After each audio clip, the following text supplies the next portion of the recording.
Zaha Hadid's buildings are complex, surprising, and entirely unique. And it turns out so is her process for designing them. I'm Michael Wyetzner, I'm an architect. And today we're going to discover how Zaha Hadid designs a building and what makes her process so revolutionary.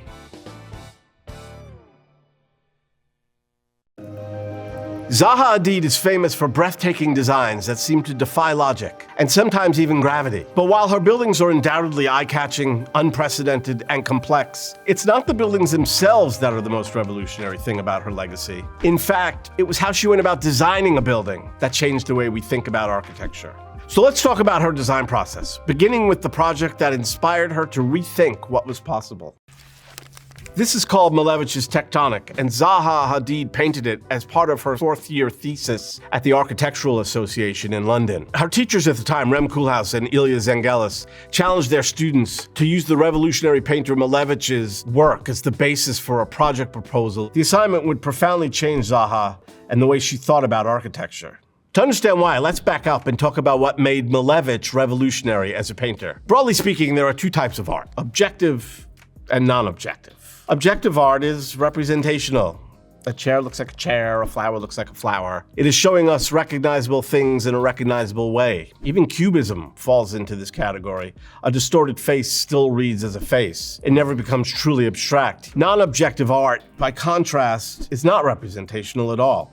It is abstract. It is an exercise in pure expression by the artist. And at the time that Malevich was working, abstract art was a brand new idea. He was at the forefront of developing the entire concept of non-objective art in a movement that he called suprematism. The name comes from the idea that his art was concerned with the supremacy of pure feeling, as opposed to the representation of the real world, which is basically what art was up until that point. And to support this focus on feeling, his art was characterized by simple geometric shapes and a limited color palette, and rejected realistic representation entirely. So how does this relate to Zaha's thesis project? In her own words, she was inspired by Malevich's art to rethink design. She said, "Art used to be representation rather than creation. Abstraction opened the possibility of unfettered invention." She also said, "I felt limited by the poverty of the traditional system of drawing in architecture and was searching for a new means of representation."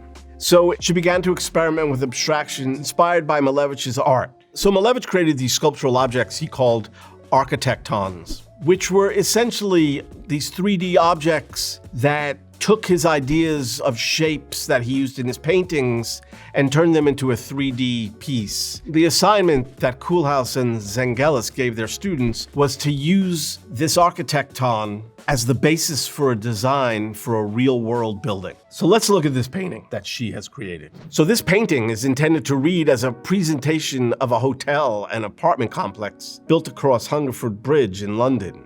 This is far from a typical rendering of her building. For one thing, it's abstracted. It mixes perspectives of 2 dimensions and 3 dimensions. Like Malevich, it uses very simple geometric shapes. So you see it in 3D over here, you see silhouettes of it over here, and they're flying by, creating movement. It's almost as if someone threw it and it's just hurling through space.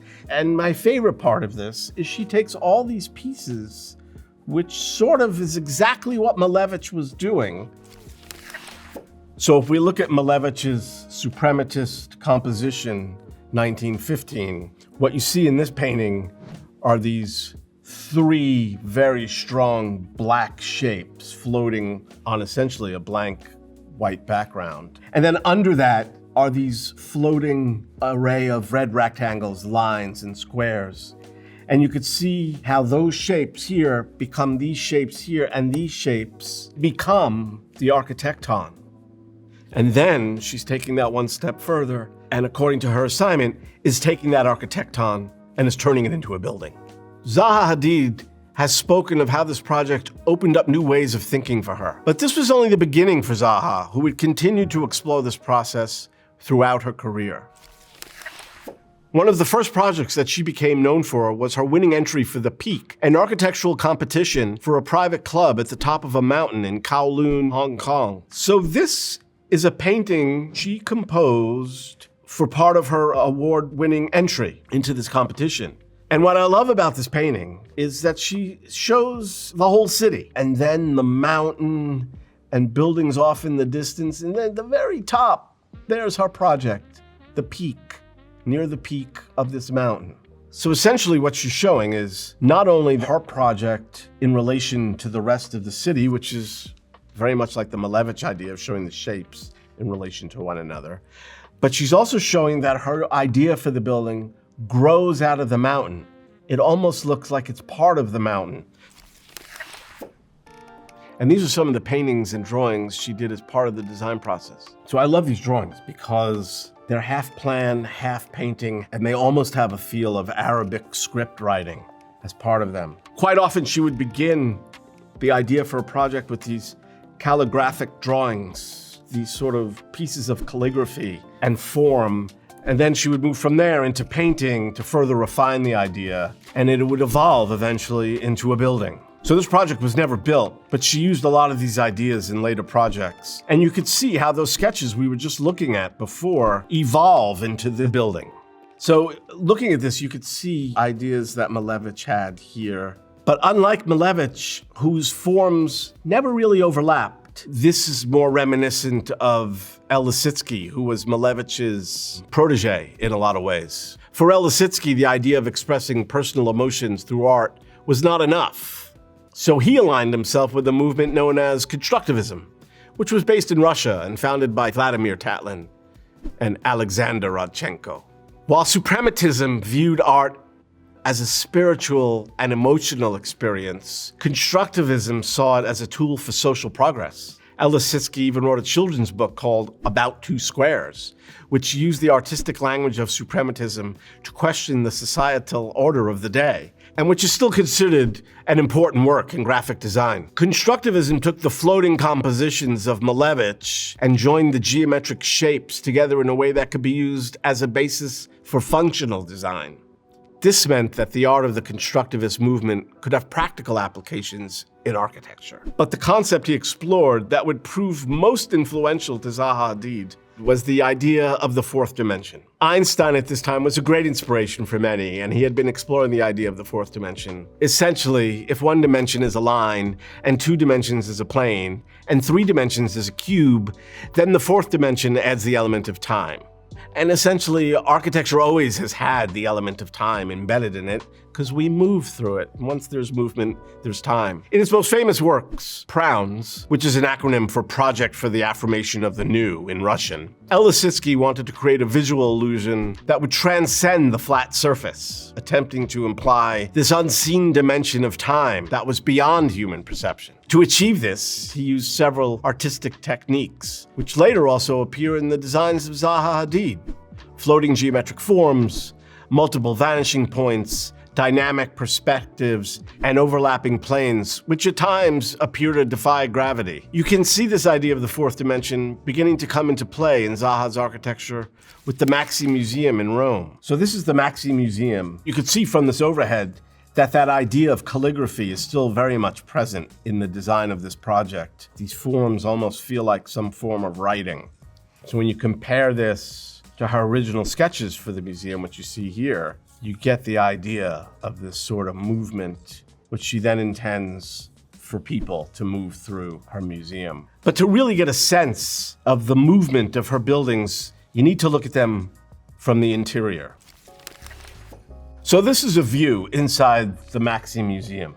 So how does one express 4 dimensions? How does one express the element of time within a building? So Zaha had this idea that she spoke about, that she wants people to experience the interiors of her buildings through the idea of these choices that we make. So she offers different paths through the same space with the idea that depending on the path you pick, it affects the way you'll experience the building. And I think one could say that's her expression of the fourth dimension. The way you move through the building, the element of time, is very much part of how she looked at design. So just like the way you really can't see the end of the space or the beginning of the space in this photograph, it's almost like the way one experiences time, that you can't see the end, the beginning's very hazy, and you wind your way through the space. So let's just talk about this interior for a second. So this red line and these black forms that are the stairway and the upper walkway, they are in direct contrast to the surrounding white walls and gray of the concrete and the white floor. So it creates this constructivist, suprematist composition. And then she expresses the movement of the ceiling above with these fins, these parallel fins, these baffles, and those move with the shape of the building as you wind your way through. So another idea that Zaha explored was the idea that all representational drawing is an illusion. And that includes the way we draw buildings and the way that they're depicted on the page. One of the most fundamental ideas in art is representation. How do we draw or paint something in 2 dimensions in a way that best resembles what we see with our eyes? And one of the main inventions of representational art is what's known as perspectival drawing, or perspective.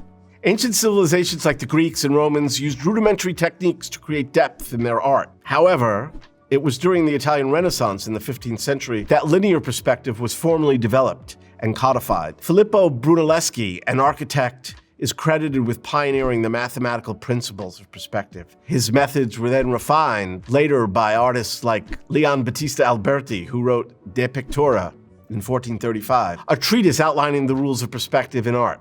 So let's get technical for a second, but in a very rudimentary way. If one were drawing a simple 1-point perspective, you start with a horizon line, then you pick a vanishing point, and then if you're going to draw a frame, draw the parallel lines converge at that vanishing point, which is this. And so a person would be standing right here, and we basically just draw in a room, right? And here's a person standing in the room in silhouette. That's the real basics of what a 1-point perspective is. So all those lines converge to this vanishing point. But this is an illusion, right? In essence, what I've really drawn is 4 trapezoids.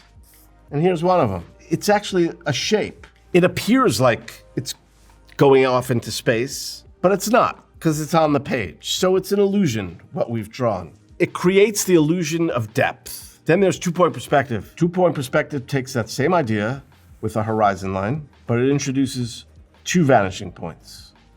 So that if you had a cube, they go back to that vanishing point the same way. And again, that appears to be a 3-dimensional object. But in fact, one could just look at it as 2 trapezoids touching one another. That's perspective in a very, very simplified way. Then there's these other types of 3-dimensional drawing in architecture. One is called axonometric, one is called isometric. Axonometric takes a square, like that, and then projects lines. And that also reads like a 3-dimensional object. So what this does is it takes an exact representation of what's drawn in the plan, the exact dimensions and the exact shape, and then it just projects lines to make it look 3-dimensional. That an isometric takes that same piece in the plan and makes it illusionistic. So really what's happening is, this is a true 90-degree angle, right? But an isometric, it's a false angle.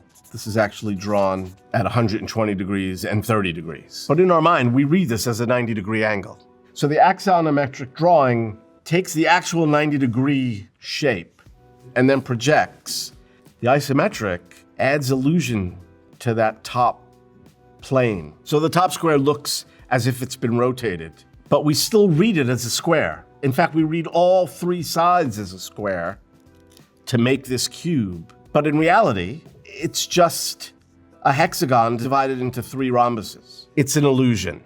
And so in addition to artistic renderings of a completed building, which use perspective to depict what the building will look like, architects also draw plans, sections, and elevations with no 3-dimensional representation, which builders use to construct the building. But Zaha liked to play with this idea a little. She would take these distorted shapes that one sees in an isometric, for instance, and she would put those into her plans. So the shapes that make up the illusions of a cube, for instance, would actually become the shapes that make up her plans and elevations.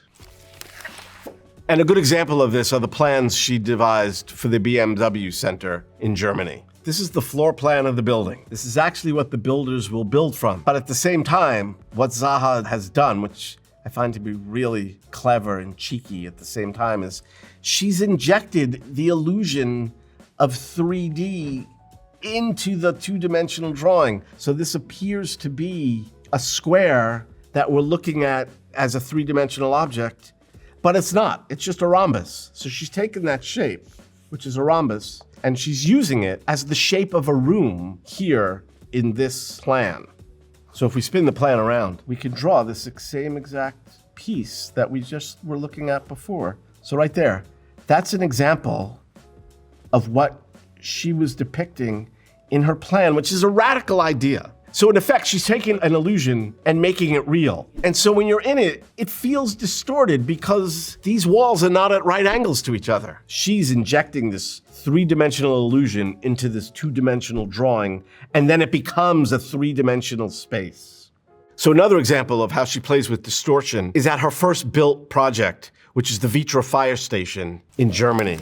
So her idea for this building was all about sort of frozen action. And her idea, because it was a fire station, that at any moment the building would spring into action and it would be this explosion of movement. And so what she does is she takes these shapes like this one, which could read as a rectangle that's been distorted because a light was projected against it, and this would be the shadow that would be revealed from that projection.